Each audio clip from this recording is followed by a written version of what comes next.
부동산 시장이 봄 성수기에 접어들었지만 분양 시장도 기존 주택 시장도 꽁꽁 얼어붙어 있는 모습입니다.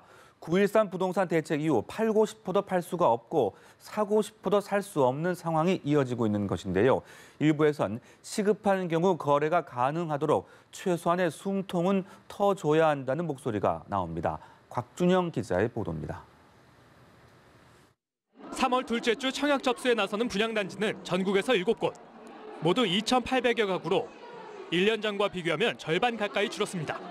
개관하는 견본주택도 서울 은평구와 인천 서구, 강원도 원주 등지의 단 6곳으로 작년 14군데에 비해 절반에도 못 미칩니다.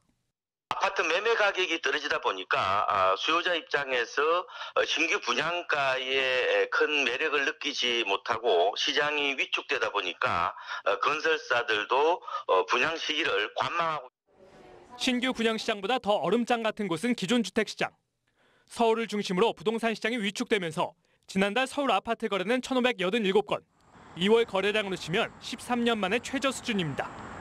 부동산 시장의 선행지표인 서초와 송파 등 강남 4구의 매매 거래량의 경우 작년 대비 10분의 1에도 못 미칩니다. 이 같은 부동산 거래 절벽을 완화하기 위해서는 다주택자들이 집을 내놓을 수 있도록 거래세를 낮춰야 한다는 목소리도 나옵니다.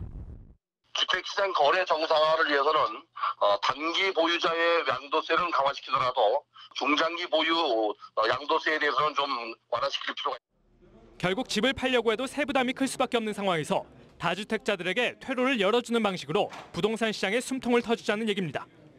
하지만 일각에선 부동산 대책 이후 안정세를 보인 주택가격이 거래세 인하로 또다시 요동칠 가능성을 우려하는 시각도 있습니다. 야담뉴스 TV 곽준영입니다.